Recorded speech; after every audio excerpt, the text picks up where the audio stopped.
Hello there, Apple Bites. This is your Apple Bite, written Ralph, talking to you straight from our show here, Apple Bite. So we take a bite out of the apple and share it with you.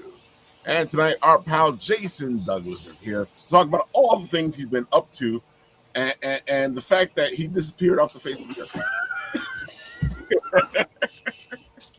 How do you do a project in secret? It was an accident. I told you this off air. It was an accident. Look. The Instagram announcement that I made, blah, blah, blah, a couple months ago, like it literally opens with, "I am so sorry, everybody." Well, okay. So I was like in this rhythm, right? Where the process of like, if you're going to kickstart something and you go on a round of shows to promote it, whatever. And this new book that we're going to talk about tonight, like, me and my partners in it, we did it on our own, right? Like we self-funded it and self-published it. And there's big news to break tonight about where it's going to be next year, though. But like, because all that other stuff was happening with Jane American, which is a book that you and I talked about in that context years ago when we were starting it, because of the award nominations, because of the win, because then now it's going to be everywhere and published. It wasn't like the new book wasn't just occupying, a huge amount of time and effort. Like, we made it the same way we make all of our books, but I don't know, I was busy and we didn't kickstart and I didn't think about it. And so accidentally I made a book in secret and now it's out in the world and it's cool. And I gotta say, like, it's been a pleasant surprise to see all the stuff that you've been putting up on the book. I love the black cover with the wolf in it. Oh my God. Dude, can I tell you really quick though? So Brad Gisha, who's my co-creator on this book, and he lives in the UP of Michigan. He was the penciler on the book, and then that's his cover of our full covers.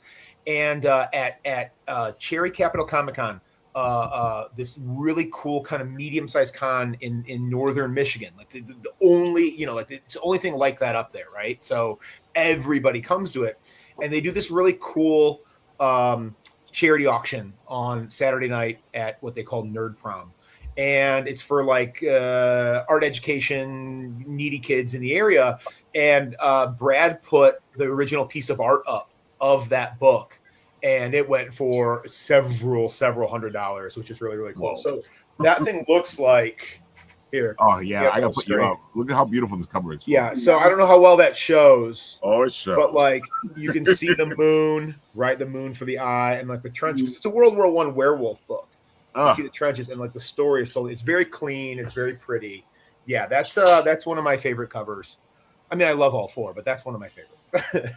I gotta say, but they're all beautiful, folks. But this one just strikes you. Yeah. And I mean, you and I have talked before about like, because who I was for decades and decades and decades as a reader and a collector, kind of like split down the middle, right? Like you can see the shelves behind me, and there's shelves like that downstairs. That's the stuff that I like to read and reread. And then in the dingy, dark back cave where the long boxes are, that's the stuff I like to collect, right? And almost the same mentality as a creator, right? So hopefully now across 3 projects, it's a story that you want to read and reread because of maybe the genre trappings, the comic book nerd stuff, or the deeper themes in each of those 3 books. But man, if I got a chance to make like 3 or 4 really cool covers because I chased that stuff in the 1990s and still today, I'm going to do that. So like, for example, for like No Man's Land, I mean, even like the standard cover, right? Yeah. Even the standard cover is very much Mignola influence, like the layered storytelling. Like the foreground is a smaller figure, then it gets bigger and bigger, river of blood and the skulls. And certainly because I'm a 90s comic book nerd, you've got to do a chromium. Oh my God, look right? at that. Which, dude, happy accident. Talk about like accidentally doing this in secret. Like the happy accident of the chromium was we didn't know that the moon and the werewolf eyes would pop the way that they did. Oh, they do. That's what the chromium does. And then I know you love your text list, but dude, happy accidents are a good thing, Jason. Not bad, right? But guys, this one's my favorite. Here's the one. This one's my favorite. So this is my Tales from the Crypt homage, right? Flashback. Is that lenticular? It looks really cool. Dude, better. So first, let me tell you this first. So Vince Locke, who's currently penciling Swamp Thing for DC, got famous on Sandman, Dead World, Cannibal Corpse covers back in the day. He painted this, right? And I was like, give me the Tales from the Crypt EC comic cover, and then Dave Lentz aged it, right? That fake Spider-Man, and then the best of all, I know this isn't going to transfer on video, but we put it through what we call a soft touch laminate. So not only does it look old, but if you touch it, it feels old. It's got that kind of that finish where, if you have an EC comic that's been sitting there for like 60 years, the covers kind of soften. Right? And they're soft to the touch, and that one does it too. So it looks old, it feels old. If I could bottle the smell, I'd be rich. The only problem with that, though, is like as soon as I send it to CGC, they're going to knock it down to a 7 because of the problem on the binding you got.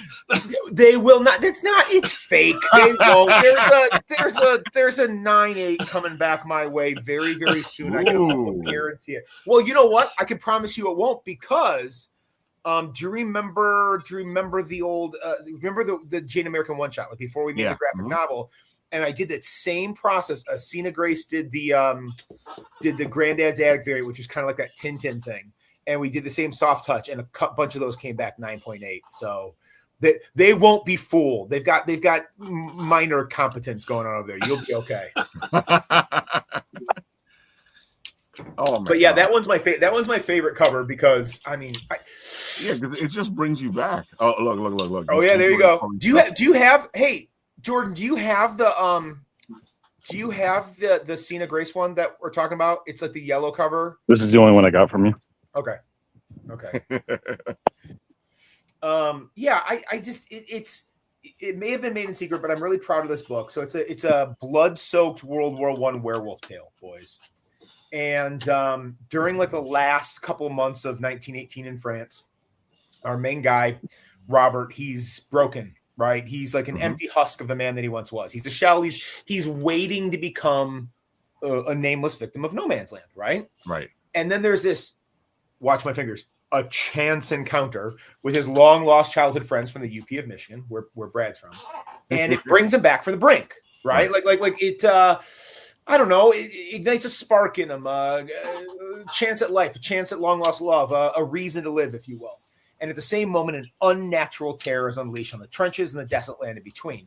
And as the clock, counts down on the war, is there enough time to solve the supernatural mystery? Does he want to? Is it all his fault? It's like a character-driven, blood-soaked horror tale because it's really about the horrors of war. Right. It's about childhood trauma, its lasting effect. It's about friendship, and it's very much about betrayal. So it's going to haunt you long after you turn the last page, break your heart, chill your blood, all in equal measure. That was a good mixture of things there. Yeah, absolutely. In which order? That's kind of up to you, right? I let you decide that. Like if you want to get some chilly blood and then get really sad for a minute, that's fine. You do it in that order, okay? You get haunted on your own time later. It's fine with me. Oh man. So it's funny. We just started the show, but that's because we've had you on, and I talked to you. And tell the people who you are. Oh yeah, so they can go figure all this stuff out. So my name is Jason Douglas. I have been. This is my passion, not my day job. I've been a public school teacher for 26 years now. Give me another month and a half, and we'll start year 27. Even though I feel very old and very tired. What do you teach, Jason? So it's about halfway between Detroit and Ann Arbor in southeastern Michigan. Very cool. Those 8th graders are sucking the life out of me, but I'll go back for another year. We should connect because I think you might like the project I'm working on. So yeah, absolutely, dude. Absolutely. About 6 years ago, little dream came true, and my first book got published by SourcePoint Press, a book called Parallel, a dark, twisted sci-fi psychological horror tale, kind of like an episode of Black Mirror, Twilight Zone. Yeah, this one. That thing, it was a riot. It dropped into There it is. Oh my God, dude, that's the very first variant of that one. Look at that. This was the one. This was the one I got from you when we met at Astro. Oh yeah, that's right. So yeah, that thing flopped, and then I went on this wild tour of podcasts and shows, and then it sold out, got some Ringo nominations, and then haven't been looking back since, and have made a few books. And Jane American, the middle book, just won the Ringo Award for best graphic novel in the country a couple of months ago at the Ringo Awards. The very first completely self-published book ever to win the second biggest prize in comics, which is kind of wild. And now Paper Cuts and Simon & Schuster have picked it up, and it will be across the country and the planet, in schools, libraries, bookshops, comic shops, September 1st. Yeah, there's the Simon & Schuster link. Yeah, if you go to the Simon & Schuster link, so a really beautiful wraparound hardcover and a soft cover, only 20 for the hardcover and only 15 for the soft cover. And if you go to Simon & Schuster, it allows you to go to, I mean, that gets you to Amazon and Barnes & Noble and Books A Million and Target and stuff like that. Or you can go straight to the Papercut site and get it there. Papercut. Yeah, there it is. I still love Jane America because it's such a classic book, you know, from that time period, and it just has so much to it because, you know, you have that Captain America feel to it. Well, yeah, I mean, it's I mean, look, something you and I have talked about this before. Yep. But you know, one time, whatever, two times could be a coincidence, but three times you can call it a pattern. And what I now know about myself definitively as a comic book writer is you're going to have genre wrapping paper, and that's the comic book fan in me, right? I mean, you're going to get your parallel world sci-fi tale. You're going to get your blood-soaked werewolf book. You're going to get your World War II coming-of-age superhero story out of me. But the thing that I now know is, and I'll tell you how I absolutely know this in a second, but I know that you're going to get deeper themes, right? Like parallel sci-fi, other worlds reaching out, offering you second chances, but it's really, really, really about the existential time passing, dreams deferred, did I make right choices, is it too late? And Jane, as much as it is a coming of age tale superhero story, it's really about identity and self-worth and you being you in a world that tells you something different. And here's how I know this is absolutely true, fellas. When I sat down to write No Man's Land last summer, right? I tried, and I mean I tried to write a 32-page, just straight up turn off your brain slasher piece of fiction, and I couldn't do it. And so what you've got instead is 60 pages of bloody slasher fiction that is, like I said, about the horrors of war, childhood trauma, friendship, and betrayal. So I think it's that part of me that as a fan that's been a fan of comics and a reader of comics exponentially longer than I've been a creator, I think it's that fan in me that's like, hey, I want something that I can connect to, people can connect to, and not only want to read, but probably want to reread as well. And I know we talked about it before too. Yeah. Go ahead. Say, that's the whole thing though. Like you have to get, no matter what kind of story you want to do, if you want to do all action or all horror, whatever, you have to get your audience to care. If you get your audience to care, it'll have just, you know, a greater impact, you know? Yeah, I completely agree. I mean, look, man, I'm an X-Men kid. It always has been. Same here. Love X-Men, all of us. Yeah. And maybe we'll talk about this a little bit later, but like I do want to mention that I am dangerously close to a complete run of Uncanny. It was like one of those pipe dream things where it's like, this is never going to happen. Never gonna happen. And I am too close to quit, and yet it's very scary that it might actually get there. Anyway, one of the things about X-Men is, you know, half of every issue is to make sure that you bought the next one. Yeah. Right? As good as it was at different periods and whatever, you know, your favorite team or your favorite creative team was, like half every issue of most of those long running books are to make sure that you buy the next one. Yep. Right. And I like to write those complete stories, and my favorite things to reread, like the stuff that's behind me here on the shelves, are stuff that for the most part are complete stories. Now it might take 75 issues to get there, or it might be a shorter thing, or it might be original graphic novel, but like the stuff that's complete that you want to reread because it's that good. And, you know, for every arc and for every run of X-Men that I will forever be in my heart, like what 2/3 of it is, I don't want to say disposable, but like you're not going back. You're not going back rereading that one issue that really didn't do anything for you. And that's just something that, like, I think instinctively I knew as a reader, knowing that if I'm gonna sit down and pour my blood, sweat, and tears into this, because like I don't care if it was gonna be that 32-page just turn off your mind slasher or the 60-page thing that's about something more. Right. I'm still going to put as much effort and time into it. And if I'm gonna do that, I want it to be something that can stick, something that people can connect to and relate to. And I think that's even like even if you want to like say it's good business sense, like there's been some feedback already about No Man's Land from people where horror is not their primary genre, right? And yet, because like maybe I made a compelling pitch at a show and they picked it up anyway, and they came back to the show the next day and they're like, you know what? You were right. It was about something more, and I saw myself in these characters, and I connected, and the blood and gore didn't bother as much as I thought I would because it's not my jam. You know, I haven't read No Man's Land yet, and I got that feeling from what I've picked up. Well, pop me back up on the screen. I want to show you guys what I want to show you guys what I'm really, really proud of. So this is that thing where my favorite thing to do is to talk about like the much more talented people that I get to help me with these things. And so something that Brad and I talked about from day one is like, what are we going to do this art that's going to make it really stand out? And it was not decided on day one, but eventually between he and I, and then Dave Luntz doing the art direction, and then Brian Belando, who did the inks from the Philippines, and then the gray washes.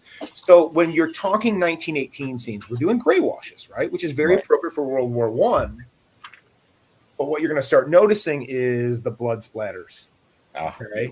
So it's like, what are that flashes of color in the most colorless war we've got is when things get nice and grisly. Okay. And when I tell you the horrors of war, I am not holding back.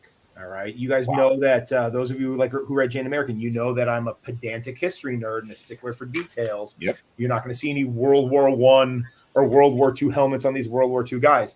Now, something that's pretty intense about this, like when you see the really gruesome details there of like No Man's Land, this is not photo referenced. This is not from Brad's imagination. In the same way that I've got my day job, Brad's got his day job, and he works at the UP Body Farm. If anybody knows what that is, that's one of the scientific installations where scientists come to study the decomposition of cadavers and corpses in various states of mutilation and stuff like that to see how nature takes care of that. So when you see like an intense image like that, that's because Brad walked by that and drew it.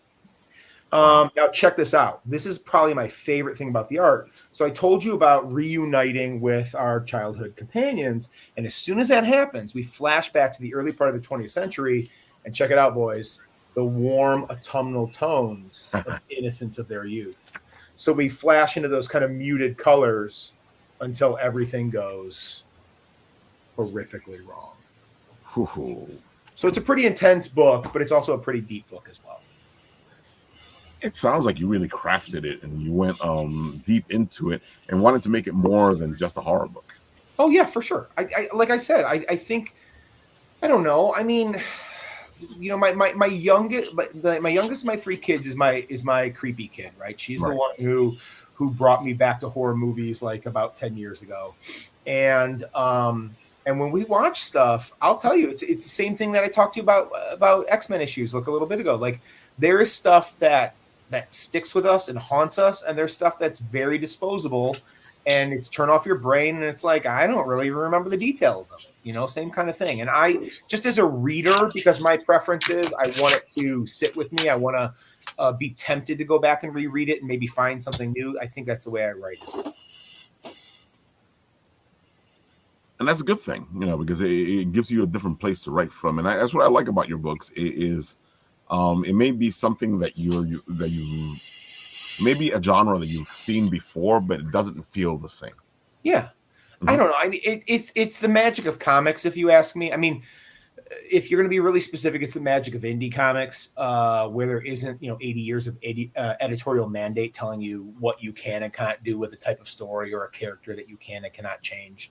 But like, comics are pretty amazing because they do everything that film does and a bunch of stuff that film doesn't. They do a lot of stuff that prose does and a bunch of stuff that prose doesn't. They're very malleable. You can tell any type of story, and indie is the most malleable of the of comics. So yeah, you can tell a horror story that's actually about friendship and betrayal and childhood trauma. Sure, why not?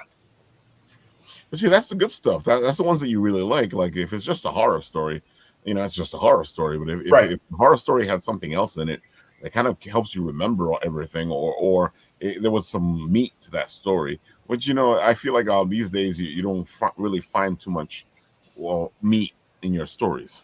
Yeah. Usually like Well, I don't know if you remember. I don't know if you remember way back when we were just. I think we were maybe the first time I was on the show, and we were talking about parallel only. I remember we were talking about like feedback that I had gotten, Right? and because like there's a pretty positive mental health message in that book, even when it gets really, really psychologically dark and dangerous. Yeah.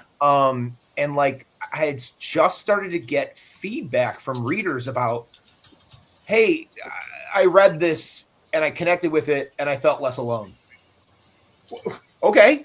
You know, on the surface, that book is just, you know, it's a parallel version of you reaching out, offering a second chance at a dream you thought was gone forever. And yet down beneath its surface, it's really about that existential dread that we all go through, whether you call it your quarter life crisis or it's your midlife crisis or whatever it is that tends to be isolating for you. And yet everybody has their version of it when they think time is passing and I haven't done what I needed to do. And is it too late? And there were people that were like connecting to that and feeling a little bit less alone and feeling a little bit more, okay, maybe it's my turn to try something. Like, holy crap, that's, you know, somebody likes your comic, somebody brings your comic to a convention to have you sign it. Like, that's a wonderful compliment. And they're like, oh, this is really cool. But like, they're like, hey, I connected with it like on a deep, you know, human level. Right. There is no greater compliment. Yeah. I completely agree with you. And those are the stories that you remember. Those are the stories that stick with you. You know, like you were saying, you have this X-Men run, and what's the stories that stick with you are the ones that actually made something out of the whole issue. Yeah. You know, and those are the ones you go back to read. The stuff that you remember like fondly is like when they take a little break and they just play a baseball game or they just eat like a Thanksgiving dinner, little things like that. And some of the great, I mean, like, Days of the Future Past, as much as it's like, hell, it's 2 issues only, and that's it. And it's great. And Man Kills, it's one book. It's right. This is the stuff that you remember. Well, it's fun. It's funny the whole because like Claremont was the one who really. So there was this like Jim Shooter basically had this editorial mandate about all the books that he put out there. Where and I'm sure this started before him too, but it was like. The philosophy was any issue could theoretically be somebody's first issue, right? Yes. So you've got to reintroduce. Now, you got to reintroduce characters, you got to reintroduce their motivation, you got to reintroduce their powers every single issue. Now, when you're a monthly reader and you're deep inside that character, or, oh my, God forbid, you're reading it in trade paperback format, like that can get really redundant and annoying really fast, right? And Frank Miller did a good job of it, but Claremont, I think, was the master because what he would do is it'd be a Danger Room cold open, or it would be a basketball or a baseball game cold open, and everybody's using their powers instead of just having that clunky, you know, dialogue where they're like, thank goodness I've got metal claws because now, right? And instead, you see him pop his claws and he cheats during the basketball game or the baseball game or whatever, or they're practicing their fastball special in the Danger Room and it's like displayed and it's a bit more show don't tell, which is brilliant. But at the same time, I agree with you because it's like those a lot of times were the moments that you remember, right? Yep. Because you know there's going to be some mix-up and they're going to fight somebody they shouldn't be fighting. Then they're going to team up and beat the bad guy in the end. And those tropes have happened again and again and again.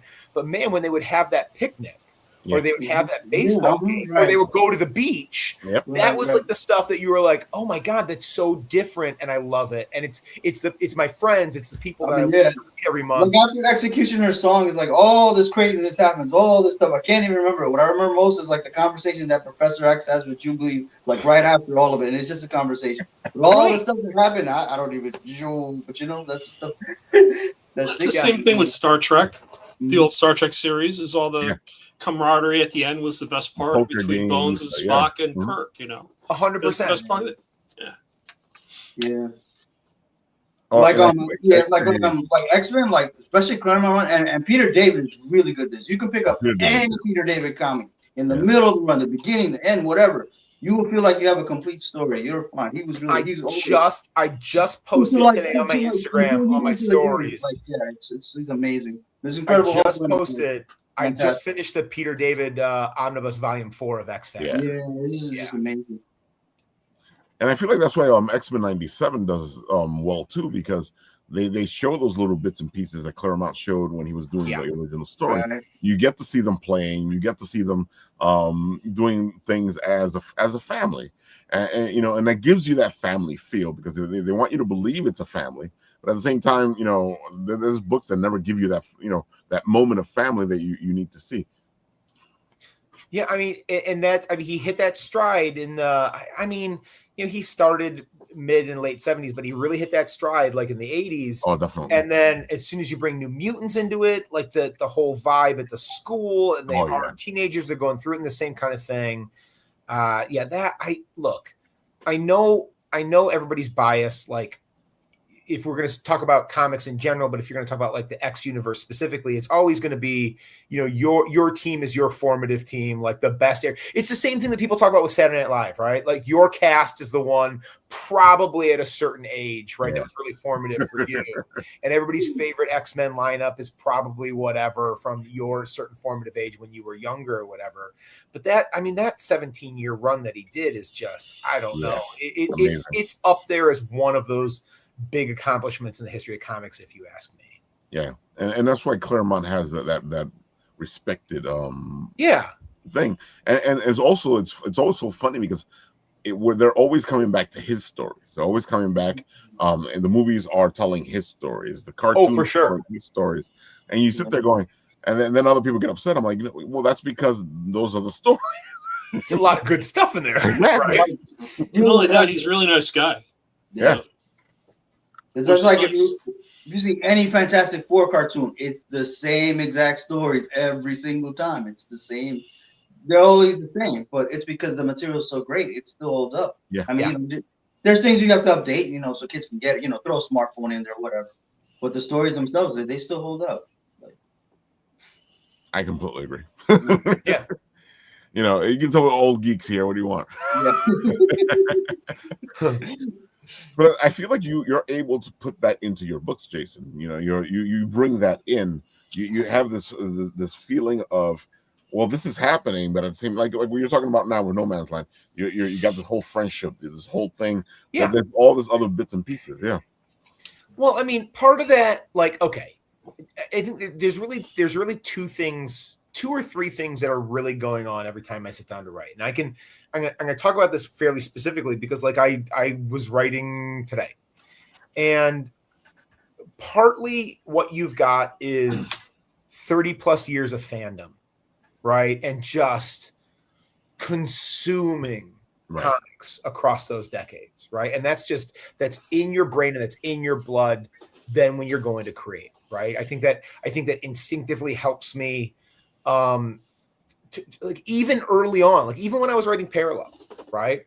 The very first comic script I ever wrote, my gut knew that this thing that you needed to see needed to be on a turn as opposed to a facing page, right? Because of 30 years or 40 years of just knowing that you save that moment for a turn, right? Or almost instinctively knowing that panel needs to be larger, that needs to be like a half-page splash, because your reader needs to slow down at that point. The story needs to breathe and take a beat right there. So that's always going on when I write.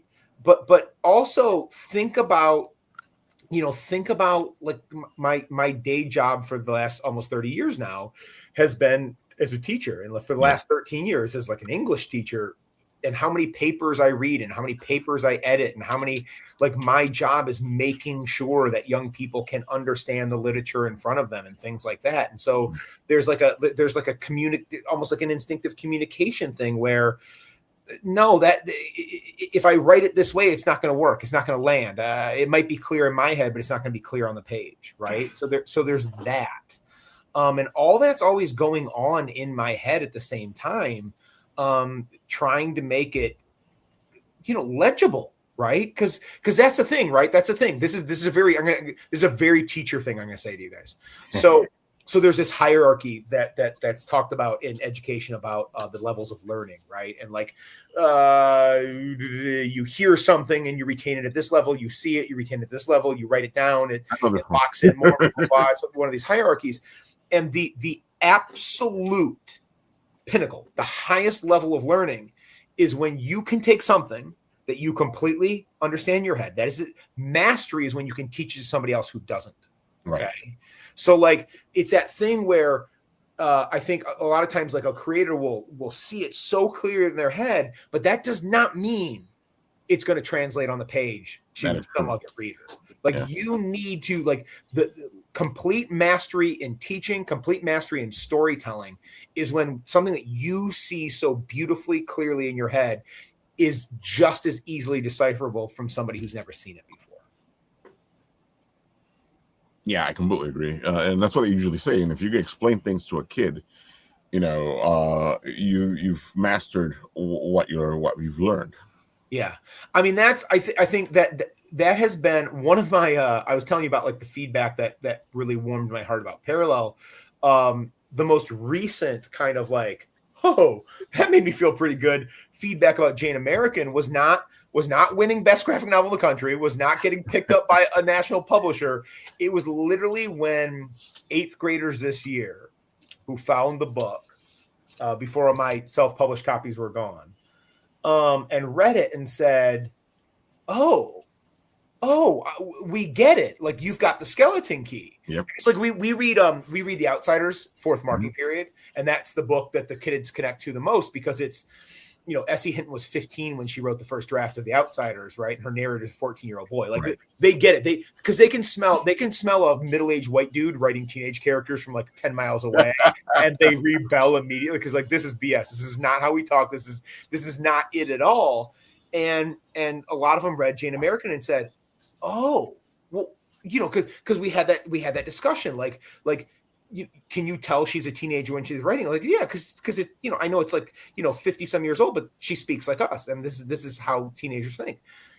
And then they're like, well, why is this so good? Like, why does this resonate with me? Your 15-year-old character. And then a bunch of kids figure out and they go, oh, you've got an unfair skeleton key because you haven't matured past our age, and you spend all day with us. No, they see it as a good thing, and so do I, and so do my publishers. My wife, she sees it as a bit more of like stunted growth and like not as much of a positive that apparently my brain will not advance past 14, 15 years I know there was a reason me and you get along. Like I think, you know, I mean, there's a lot of us that can claim that like we haven't grown up because of the stuff we still love, but like, I mean, think who I spend 7 hours a day, 5 days a week with, right? That keeps you young, yeah. Yeah, I mean, it's like but by the way, the double-edged sword of that is like it's because you know they're going to come in, and that new group of kids is going to come in September, and they're going to be the same age as the kids were last year and the year before and the year before. And I truly, it's the curse of teaching, guys. You don't think you're aging, and then one day you just like side eye yourself in the mirror, and you're like, oh God, what happened? You know, and it's really gross and devastating because. Like I was like 22, and now I am on the cusp of 50, and like it's and they just don't. It's the same kids, you know, and I'm got one foot in the grave. It's terrible.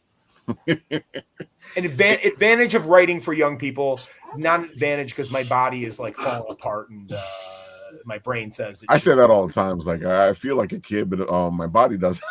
No.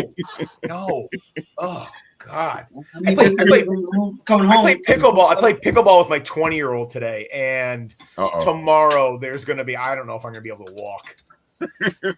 I mean, me just coming home, like you know, like there's a gate to the buildings where I live. Yeah. So somebody walked in with their kid, and she told the kid, hold the gate open for that man to walk through. That man, where? Like I don't feel.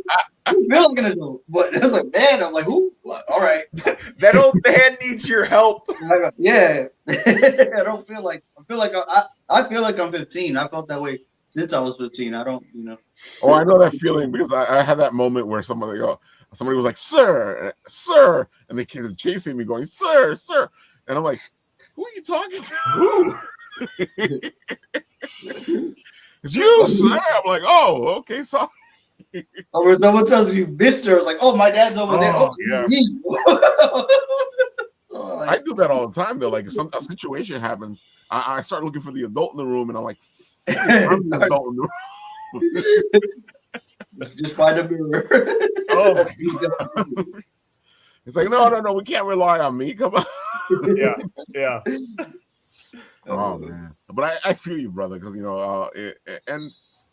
I feel like it takes a certain type of thing to stay in this mind frame, and it's not because we're trying to be young, because it's not that's not what we're trying to do.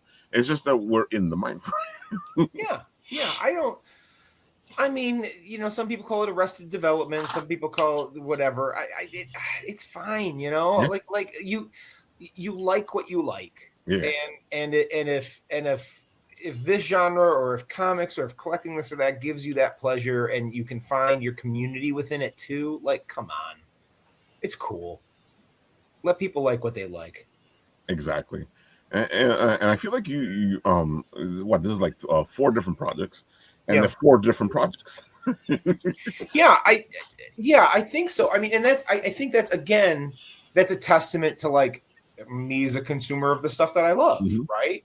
I'm a movie nerd, and you've got like if you made me make a list of like, I don't know, 10, 15 directors that I absolutely worship at the altar of, I'd say about half of them are like masters of a genre or two, and the other half are those dudes or those ladies who every single movie is something different, and yet they can do it. Like I just listened to this podcast that was ranking what they call the Reiner run, which is basically Rob Reiner's first 9 movies, right before things kind of fell off a cliff after the president.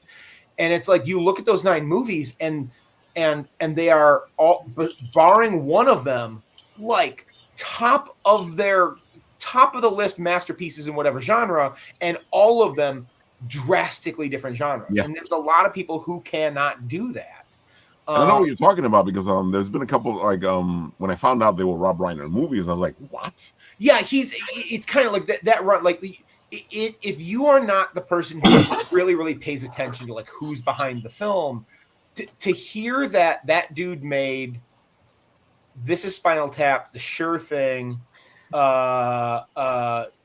Stand Princess by Bride. Me, Princess Bride, Misery, when Harry Met Sally, and then A Few Good Men, all back to back to back to back to back. Like, that's about as diverse of a grouping of movies ever, and yet everybody knows every single one of them.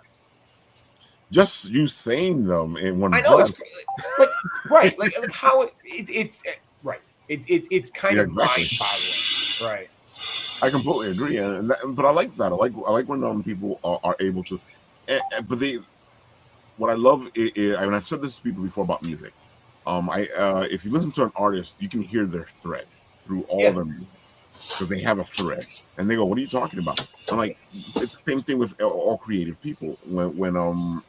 When they weave their stuff, there's a thread that goes through everything. You can see their essence attached to it, and that's always a good thing, because it showcases that they're doing a new thing, but you can still see them in it. Yeah, absolutely. And I feel like with your stuff, that's exactly it. You can still see Jason as you go through all your projects. Yeah, I hope that's true. I really do. I mean, I know that there's a lot of me in each one. I mean, that first book was me exercising my own midlife crisis, personal dreams of time passing and dreams deferred, right? And I put it into a character, like half my age or whatever. And obviously, Jane American is such a deep personal story, because it's named after, inspired by my late grandmother. No Man's Land. It's funny because I came at it in an opposite way. Like this was a germ where Brad just goes, I'm like, I need something new on the table for next year. What do you got? Let's make a book together. And he goes, looks in his little notebook and goes, World War I werewolf. I go, say no more. Let me go. So like, it didn't come from something inside me that needed to be told. And yet by the time I was done with it, it was a deeply personal story to me, because like I knew those characters and I was in some of those characters. So yeah, I hope that's true, like in stuff that I write. I'll tell you what, I'll break a little bit of news for you guys. 2 little bits of news, kind of related and semi-related to the new book. So number one, we were looking at the 4 covers, right? Now, made this on our own, right? So here's the deal. if you want one of these killer covers, you have got to come and see me at a show. Or you've got to reach out on Instagram or Blue Sky or online or something to get one from it. We only made a certain limited number of them, and as soon as they're gone because I can't say the name yet because the ink isn't quite dry, but a national comic publisher has picked this up, and this will be it'll be in Lunar early next year. Covers will be a little bit different, so these will be very much exclusive to this run, right? I love that.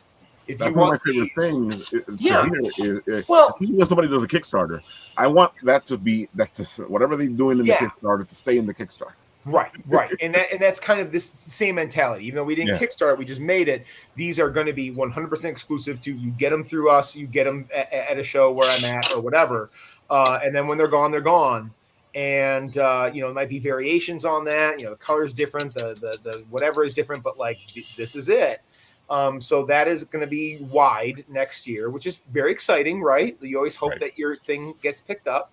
And then for the first time, now this is, I know we've talked about this before, but the Parallel Special Edition, the big fat book, has got this 8-page story that dives back between the panels. Great. But it's not, there it is.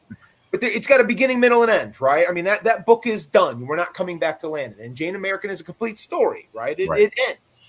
No Man's Land, same thing. Okay, complete story. You're not chasing issue 2, and yet what I'm writing at a computer right there behind is an issue 2, but this is going to be the first book in a series. The difference is it's not continuing characters, but thematically, new war and a new monster.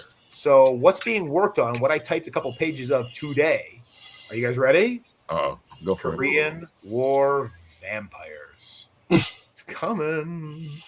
So that's something I probably will kickstart next year just to get those exclusive covers out there, and then we'll find the publisher that's right for it. Oh, love it. And it's funny, you were just saying the whole thing where they threw this thing at you, and I'm happy that you said what you said, because I feel like people when they're told to write something, they kind of lose the fact that they should keep it with themselves. They should make it personal. And you write what you know, but I always feel like people take that write what you know thing, and they make it into something else that is not really. And it's also all it really means is you write what you know, you write what you learn. It's all personal. All the stuff that we do as writers comes from somewhere, and as we're crafting it and making things personal, we're pulling it from our own selves. Yeah. I don't. Again, this is. I don't want to feel like I'm speaking out of school or whatever, but probably because I haven't done enough or written enough projects to really comment on this thoroughly. But I don't know that I can do it any other way, right? I mean, I also haven't been asked to do I haven't done a work for hire thing on an IP thing that means nothing to me, right? So I can't say that 100% that this water has been tested, but honestly, I don't think I could sit down and write something if I'm not going to have that personal connection to it, right? I feel the same way. Yeah. And I've done it before where people are like, well, just write it. I'm like, because there's times where everybody knows that I like to do the prompts. When I do the prompts, I bring them back to me and make them personal. Yeah. And if I can't do that, then most of the times I'll be like, no, I'm not going to do that prompt. Yeah, I agree. Or I'm not going to write that project. Yeah. And I have to figure out the thread. I have to find it so that I can actually do it. Absolutely. I'm with you. You have to find what you can connect to. Like if you're writing a character that you don't like or something, to try. And if you can't connect to the character, dear God, please don't write them. Please, if you can get out of it, please don't write them. We've seen enough of those. People who don't like these characters writing them. Their idea is we're going to deconstruct them and change them into something like, no, just please write something. It's like, I hate Cyclops. It's like, why are you writing him? Everybody hates Cyclops. It's like, why are you writing him if you hate him? Leave it to somebody else. No, just lock in with that sad boy and write him well. Come on. I love Cyclops. That's why when everybody. I mean, I'm talking about on the creative side. Like everybody, hero, I was like, ooh. Everybody is, and I'm just and they get you going sometimes. Like, oh, this guy gets it. He's doing very good, and then something happens. Oh yeah, They always make poor. But that's what's crazy. X-Men '97 gets Cyclops. That's like the best. Oh yeah, Cyclops. for sure. Yeah. I'm so with you. Yeah, that is the best Cyclops. Like yeah, they do a good job with them. And I always because it's so funny because when we grew up, when Chris Claremont was writing him, he was more of this heroic figure. He was more of this Captain America type hero, and then you started to hear people that didn't like him because he was like that. But it's the same thing with Captain America. There's people that don't like Captain America because they think he's a goody two shoes or whatever it is. But neither of them are goody two shoes. If you read them, neither of them are. So that's what. But I don't know if somehow they have this perception, you know. Well, Scott can. Scott can Superman be. Superman has done some messed up stuff. If you read the character now and then, he's not. None of them are boys. There was even an episode of Justice League where he said, "Look, man, I'm not a Boy Scout." But people, I don't know. Something about certain characters have that perception, but they're not according to Batman. But that's okay. That's true. Oh man! All right, folks. Jason's done a lot of great stuff. Check out his stuff. Dude, you guys got to really if now that Jane American is on Simon & Schuster and on Paper Cuts, and Paper Cuts, you should really pick it up. This is a great book. Yeah, and I'm waiting, Jason, for this to be like one of those books that the schools are like, oh, have you read Jason Douglas's Jane American yet?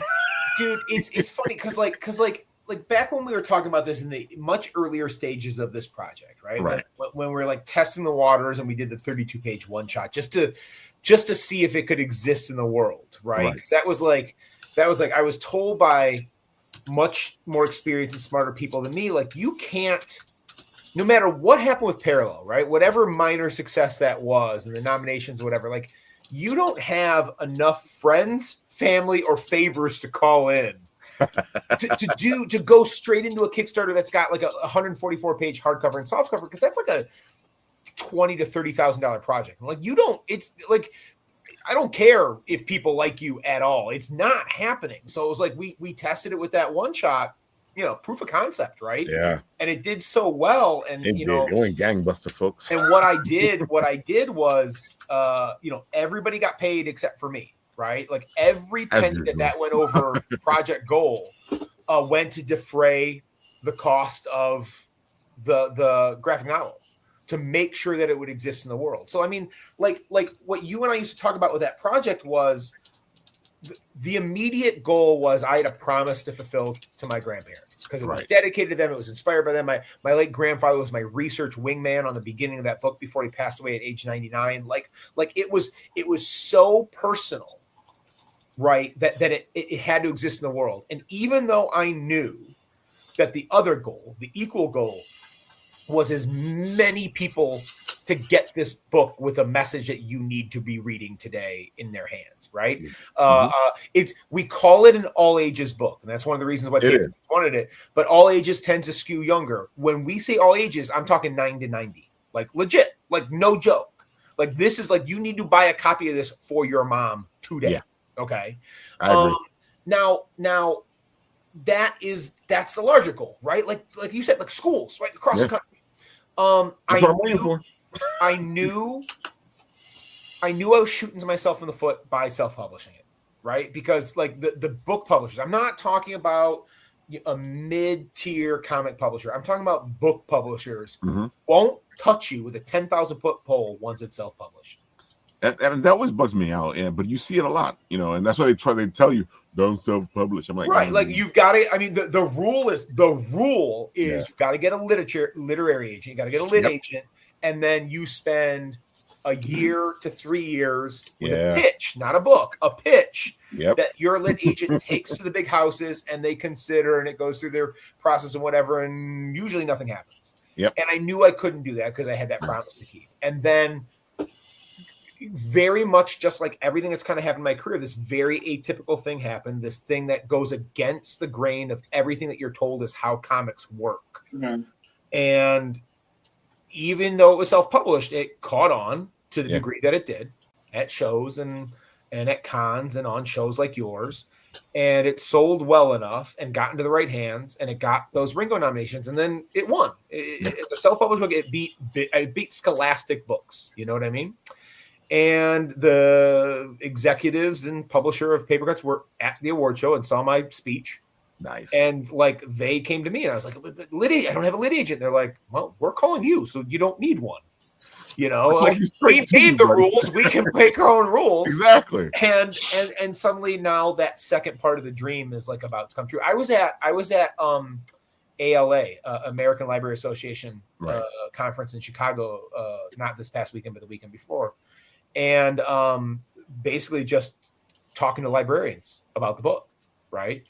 Yeah. And handing out enamel pins and little cards about how they can pre-order. So what I am told by the powers that be that like pre-orders are the key, right? They are. You go to Simon & Schuster, you go to Paper Cuts, you pre-order a copy. It'll be in your mailbox on September 1st. Ooh, and yeah. Out of the school year. Right. Perfect. Right.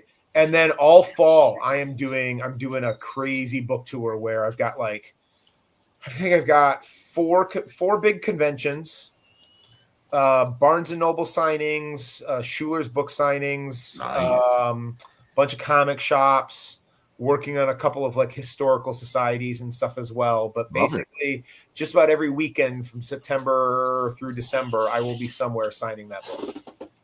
Folks, see, this is how you do it, folks. You hustle. Well, it's fun, dude. Okay, so the wake up call that really happened was like all the hustle and all the just the relentless, like where my high functioning OCD dedication to stuff pays off, especially when you're doing like a self-published book where it's like if you're just relentless and go, like good things happen, whatever. I did operate under the illusion that, oh, now your book is in a major publisher's hands. They've got their marketing departments and those people are wonderful and they're doing wonderful things for me. But I'm still having to hustle just as hard and do whatever. I'm not resting. In fact, it's getting even more intense. So you know what they say: the best hustler is yourself, even if you have all that help. I don't know how healthy it is. Like I don't know that I'm going to survive this, honestly. But I don't know any other way as well. So hey, when you like December 2026, when you read in the paper that like, well, that was it. He keeled over. That was all. But he went out smiling with a book in his hand and like taking a 20 from somebody. So doing it right up to the last. That's the way to go, man. Folks, I put his link into the comment section there so you guys can go check out all the beautiful stuff that he does. I gave you his Instagram, which leads to his tree, which leads to the both the Simon & Schuster and the paper cut. Yeah, Paper Cuts. There you go. They're part of Mad Cave. If you want No Man's Land, right? If you don't want to wait till next year and less fancy covers than mine, hit me up on Instagram and I'll send you copies and I'll sign them. See, what we're going to do is we're going to Jordan to go get the stuff. Yeah. Done. We got Jordan. And Jordan, you've heard me pitch at shows. Oh, yeah. So like it's like a half joke, right? Like I spent the day with you at your table. Yeah, you've held. Yeah, Jordan, make sure I get a bathroom break. Jordan, do you know what happened the last time you spelled my table for a bathroom? Did I tell you what happened? Or we're gonna share. Oh boy, talk about breaking news here. So, Monroe Comic Con, I believe this was last year, right? Year before. The last time you sat at my table. For the time I sat at your table was. I say about 3, 4. Well, that was like the first time. That was when I was outside. Yeah. My banner bent in half, and we had to like jerry rig it. Yeah, that was sure did. Fly back then. That was embarrassing. Oh yeah. So Jordan's like in the bathroom. I haven't gone to the bathroom all day, and I go in there, and guys, swear to God, I'm next in line for the urinal, and I step up, and Sergeant Slaughter himself elbows me out of the way. Almost knocks me down, cuts in front of me so he can pee before me. It was a brutal moment of like your youth, like you're going, wow, and hey, what? All at the same time. It was like wonderful, and I was very disillusioned in the same moment. Well, you gotta pee. Sergeant Slaughter takes priority over you. Yeah. And he's such a nice guy, the Sarge. Not when he's gotta go. Hey, that's what I'm saying. When you got to, it was a legit elbow. It was like right in the chest. Oh my God! Go see the Sarge at one of these events. Yeah, but like if you want, but like Jordan's heard me pitch before, and I make the half joke that hey, I'm a public school teacher. I can cut you a deal. I make like $15 a year. Yeah. And everybody laughs, and I go, well, you're laughing, but I'm crying on the inside because it's really true.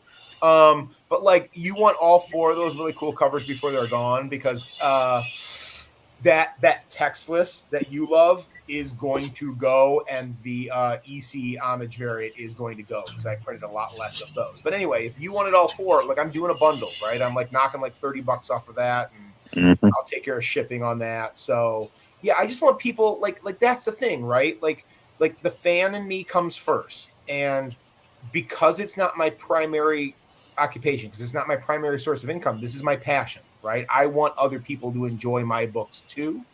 That's why I was so happy at the price point for the hardcover and the softcover of Jane through Paper Cuts and Simon & Schuster. Yeah. It's the hardcover. It's a wraparound hardcover. It's $20, and the softcover is $15. Come on, go get one for your mom. Go get one for yourself. Go put it in. Go buy one for your school. Start gifting it out, people. Yeah, for sure. Oh man, folks, go check them out. What you said your next convention is where? Yeah, I'm in Cap City Comic Con, which is in Lansing, Michigan, this coming weekend, actually. Yeah, so the 10th, 11th, and 12th. Then I'm gonna write that other book, and I'm gonna lock down for the rest of July to do that, and then basically starting last week of August, first week of September, it's a whirlwind of events through December for me. Yeah, it's a good thing you got this little one, I guess, break. let's do quotation. Yeah, but break until after tutoring tomorrow, and I'm sitting there going like this at the computer going, oh, I don't want to do narration on this page, but I have to. Oh, it's been eating me alive today, boys. Oh, I don't even want to talk about it's not writer's block, it's just writer's frustration. Ooh. Oh, we know writer's frustration. Oh, God. Oh, my God. We're just going to send Jordan to get the stuff from you. Yeah. All right, Paul, tell the people all the good stuff. Let them know what you do. Give them the spiel. Well, I can't believe that I'm now a week out of launching Kickstarter on Monday the 13th for our new comic. That's not time. That's the first issue. No, this is Flying to the Corona Storm. So this is episode 2 of Time Enforcers. And Time Enforcers is a video game, but now it's developing into a comic book that makes learning history fun. I'm really excited. It's coming along great. I'm either going to like or you're going to hate the promo video I'm doing for Kickstarter. I'm very close to getting it done. So, but I had a lot of fun making it. It's not your typical Kickstarter video. It combines a newsreel format from like the 30s and 40s, along with me narrating my professor. Professor Hoggins is in it, but the guy with the ascot. So I'm kind of fun with that. It should be good. And so I'm going to get that Kickstarter wrapped up, and then I got to build the tier page. But we're really excited because I've added new tiers to this. We had developed some patriotic 2026 250th anniversary stickers for the 4th of July. So that's going to actually be our $5 tier. So anyone that contributes $5 or more to the Kickstarter will be getting these stickers, and they're a lot of fun. They feature Benjamin Banneker, Amelia Earhart, and Ben Franklin. So they look great. They're fun. They got a great message. They all have inspirational, little taglines on the sticker themselves. So it's really, I'm looking forward to having that as a tier. We also have 5 variant covers that we're doing for the Kickstarter. We've got Keith Williams signed on. We have Will Torres signed on. We have Angel, Son of Saint Lopez signed on. We have Chris Mad signed on, and then we have Angelo Concepcion III signed on. And I have to say, they're all killer. And I figured out how to make this exclusive for Kickstarter, so they're going to be all virgin covers. So any variant cover you get will not have any Kickstarter branding on it, because I plan on selling these in stores after the Kickstarter. Those will have Time Enforcer logos on it. So pretty excited about that. And so we'll be offering those as an option. We got a ton of stretch goals going on. I'm just trying to figure out what I can give away that won't break the bank on me, but I just love getting people involved with this. So I've got some pins, I've got some digital stickers, I've got some prints. This book pays a lot of homage to what I had growing up as a kid and an adult through comic books and movies. And so if you join our Discord channel, we actually have an Easter egg hunt that'll launch after the issue launches in September, and so you can try and figure out how many Easter eggs actually plugged into this book, which should be good. And on the cover alone, there's probably about 3. Just to let you know. Anyway, Time of Forces is just it's inspiration that came to me during COVID. I just saw what was happening to kids and educators in trying to learn in the virtual environment, and I wanted to make something better. That's why it started out as a video game, and the game is available on the app stores. Episode 1, Time Out of Time in feudal Japan. You can play it in the Mac, PC, iOS, and Android. And because I had to create artwork for episode 2, which looks really good too, it's actually going to be a Galaga experience where you fly Amelia Earhart's plane through the time warp dimension and blow up guys with her Vega. It's not a Vega 5B, but it's a Vega 6 3D outfitted plane, so it can travel transwarp through the dimensions. And so because of that, I had to create artwork. That's how the comic book came about. So basically, I started emanating scenes for the book, for the game, and I said, why not just do a comic book, which is what I did. And so that's where we are with that. So next week, we're going to be debuting the Kickstarter on Ralph's show at 7:30. Yep. So I'm looking forward to that. It should be good. And then following this Kickstarter, we're going to be doing a tabletop role-playing game.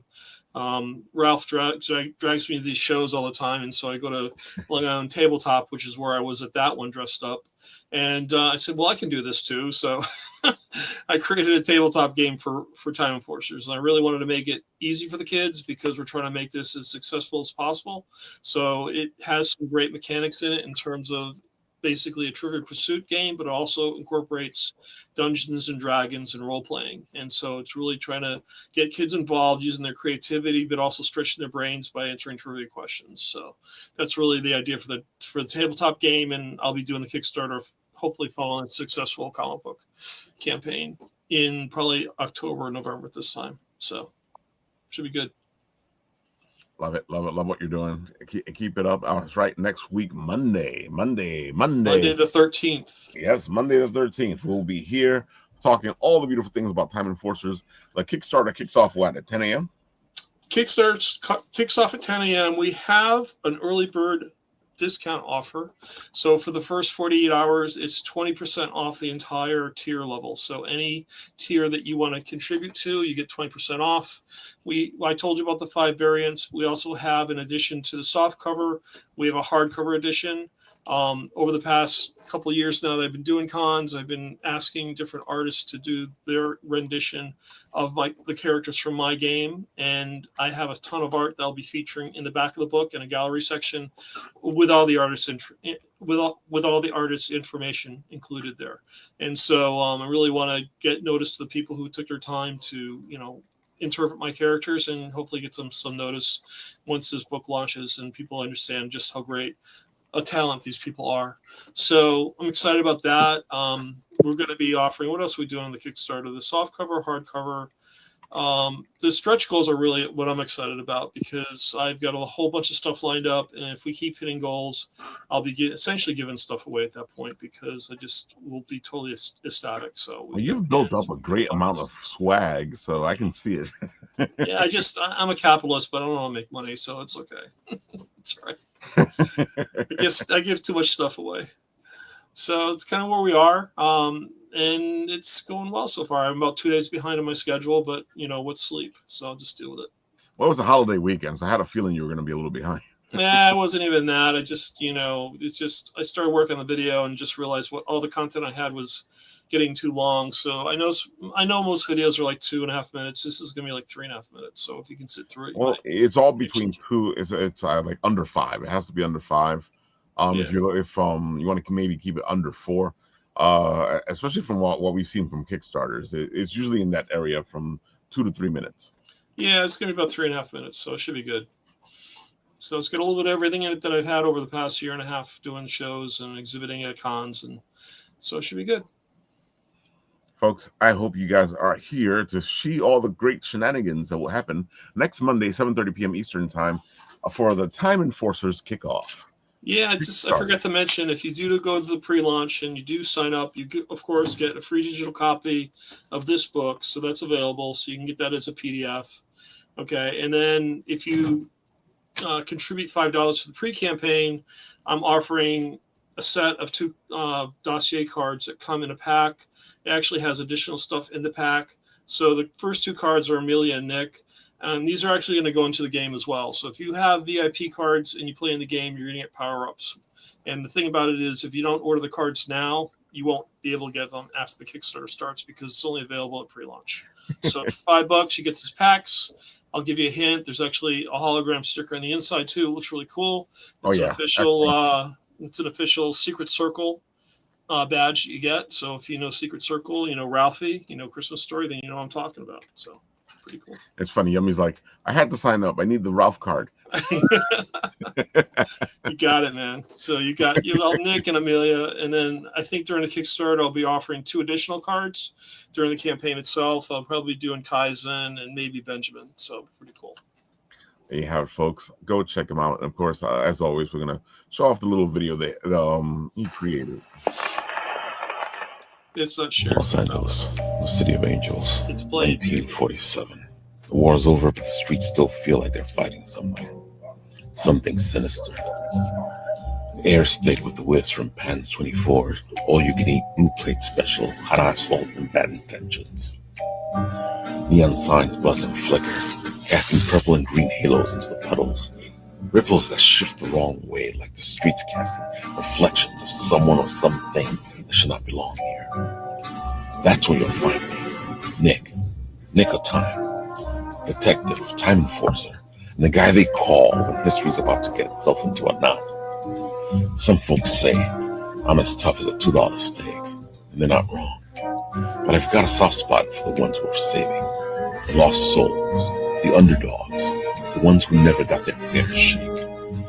I've chased crooks down back alleys, across oceans, and through centuries. And I've learned one thing: time's got teeth. Bite the wrong way, and it'll chew you up quick and spit you right back out. But me, I keep my rules close, my friends closer, and my watch wound tight. Because in this city, and in this job, if you're not watching the clock, you're already out of time.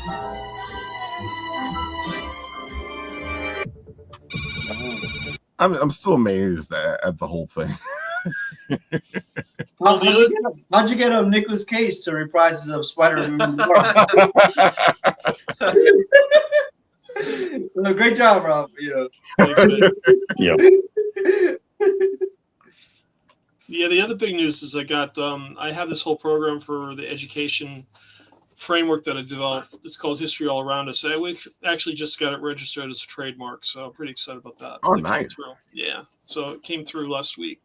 So that was good news. So all the stuff that I'm doing that is associated with education, and of course, everything that I'm doing is going into the framework. So not to get overly technical, but you have this thing called Universal Design for Learning, where you get kids of diverse abilities. They're able to interact with the content.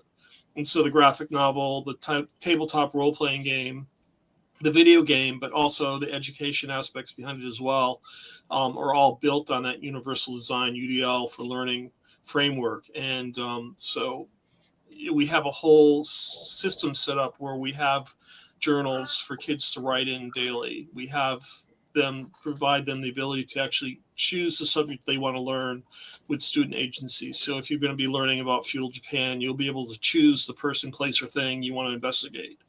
And then you go and you do the research. And then once you get the research done, you come back together, you meet with your teammates, and you pull a presentation together. And the whole point is I really want kids to be able to say, yes, I can do presentations without feeling like I have to die. So it's really, it's breaking down barriers and let them know that it's just practice. And you're going to stumble, you're going to fall, whatever. As long as you get back up and keep going, then you're just going to get better no matter what you do with it. So that's going to be the fun part. It's going to be a blast. Folks, join us next week and learn more and see all the good stuff that Paul's put into all this. Yeah, I'm trying to get all the tier levels together so I can start displaying the great artwork, because I can't wait to see what you do with the the variant video. covers are amazing, man. It's just really cool. Yeah, I mean, Angelo, Son of Saint was amazing. I mean, his stuff's just incredible. Angelo did a cover. It was really awesome. And then Will Torres just showed me the cover he finished. Oh, so you finally showed it to you? Did you see it yet? No. I was going to share it with you, but I'll hold off. I'm going to make you Oh, wait. fine. Be like, all right. I'll make you wait like everybody else. I thought I got. I'll send you after the call. Don't Oh, worry. okay, that was better. I was gonna say I thought I had the info, the 911. Jordan, got it, man. it's Don't worry great about to it. see you join us. Tell the people who you are, what you do, as I put your link on the thing, because I know you got your own channel. Yeah, well, you know. So, yeah, I've been a part of this whole Bitten Apple stuff for 3 years. I mean, I don't do much of anything, man. um, Well, you got busy, so you know. yeah. But I see Jason. You got to go. One last time, tell the people where they can find you. That way, they can go check you out. Yeah. Well, just look me up online. Find me on Instagram at @JDouglasWrites or on Blue Sky or the link tree that we put in there, and you can find me. And if you want No Man's Land, hit me up online or come and see a show. And if you want Jane American, just go pre-order it from Paper Cuts or Simon & Schuster and help support me get those pre-orders up so they'll let me make another one. Oh, that sounds good to me. That sounds really good to me. Well, if not, you can get Jordan to get your stuff. Yeah, absolutely. Absolutely. Yeah. 2 Jason, months away. Coming on, it's always a pleasure. Thanks, fellas. I appreciate the time. This was a lot of fun. Yeah. All right, Jordan. I think you got one more thing over here that you sent me. Yeah, I've done a few of these. Funny. How do you? It's like you plan it. Like every time you're here, these guys are either in the Kickstarter or they're about to start. Yeah. So they haven't given away like any details on what this is yet. Mm-hmm. They're supposed to reveal it at, I think, SDCC in a couple weeks. Oh, that's not that far away. People are thinking it might be a fighting game. People are thinking it might be more of the graphic novel. We're not quite sure. So should be interesting, whatever it is, because I do enjoy the graphic novel that they have. Oh yeah, they do good work, and if they do have a fighting game, that would be really interesting. Yeah. Oh my god, folks, go check them out. As always, Mr. Tony, what do you got? Well, the summer anime started, which means I just reviewed like a whole bunch of spring anime. Some of them are short, a few of them are long, so they're up on Bitten Apple's page. So like there's like 7 or 8 shows or 9, I don't know. There's a lot, but but I reviewed what could I Dorohedoro, Dr. Stone. There's a lot of them. Snowball Earth. Yeah, there's quite a few. So I could go over there check out what I said. None of them are too negative. So if you don't want anything negative, you're okay. If there's something I don't like, I'm just not gonna watch it. I'm just gonna drop it. So pretty good season. Ghost in the Shell starts tomorrow. The new Ghost in the Shell that's gonna be closest to the manga is on Amazon Prime. That's gonna start tomorrow. Excited about that and whatever else is coming this season. So and don't watch Fist of the North Star in English. Oh my gosh! Oh man, they use this English voice actor on City of the Fatal Wolves. Fury. Oh, yeah, it's the same guy. Yeah, Amazon Prime has the worst dubs. If they're not using if they're not using AI, they're using actors that they just followed off the street. I mean, the only defense I can even think of Kenshiro is maybe they got him because they need somebody who can go what. He can do that. He can't do dialogue. So yeah, exactly. Exactly. There's only one anime that speaks English, and that's Afro Samurai. For Samuel Jackson, yeah. That's a good one, and it's like 6 episodes, right? Or did it have a continuation? Yeah. That part 2, yeah. Part 2 was good, also. Yeah, it was a good one. Samuel Jackson, that was a good one. And then they even made a game out of it back on 360 and PS3. It looks good too. Yeah. I never played the game. But... I haven't either. I just know it was a thing. Oh my god, folks. I hope that you guys had fun. As always, we are having a blast here, showing off all the stuff. Oh, wait, before I forget. And I was going to forget. Of course, you need to pick up your Apple Cow from our pals at Alpaca Sue's. Because she has an Apple Cow and the rest of the little sprout cows. And she's doing really well, actually. She's at 34,844. She has 2 more stretch goals to go. I think one of them is at 40,000 and the other one is at 45,000. And dude, you got to see these things. They look cute as heck. They're cute. Usually we see her at Anime NYC, but I think this year we will be seeing her only at NYCC. So go check that out. And of course, our pal has his Omni Must Be Destroyed going on, and he needs a little bit of help. He's at 1,255. He needs to get to 4,000. There's 8 days to go. Ooh, excuse me. He should be able to get there if we help them out. Come on, and I'm gonna let the video talk for itself.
Come on, it's big robots. Go support. That was cool, but wait to see Paul's trailer. Lord, Dude, I'm waiting for Paul's video. I'm looking forward to Paul's video. He's been sitting here every twice a week watching all these videos. Taking notes. Oh, that's gonna blow us. Blow them all away. You're muted, Paul. Mm-hmm. Yeah. It's a big setup for disappointment. That's all I got to say, guys. Thanks. I knew that's what you were going to say. So, folks, it's been great having the guys here on tonight because I miss you guys. Yeah, of course. You know, these are all the Apple Bites. I mean, Apple Teenies. Yeah, they're Apple Teenies because you guys are Apple Bites. And of course, we're going to send Jordan out to talk to Jason when he's doing his thing, and to get us our book. Yep. Folks, follow us all. We got a lot of things happening. I think the next thing we're going to be doing is next week on the 18th in Industry City. We will be at Anitomo for the anime convention at Anitomo. I think.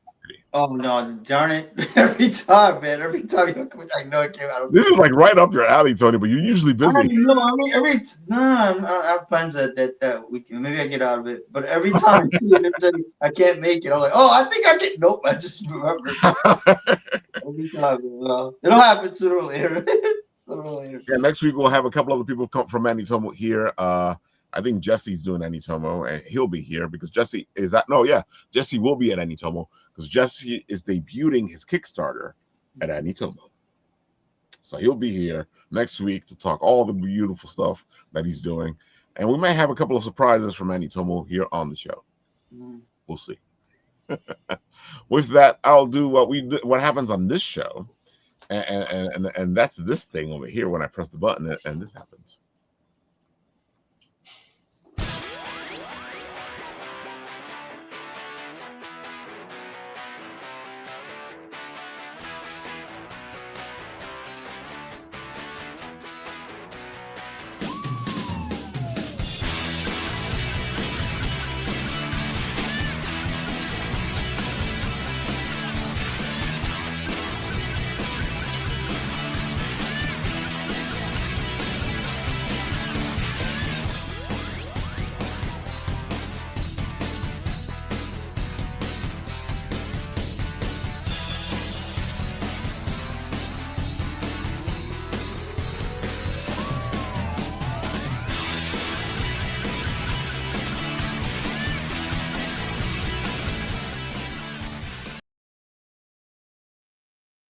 You heard yummy. These are the best apples bouncing around in your TV.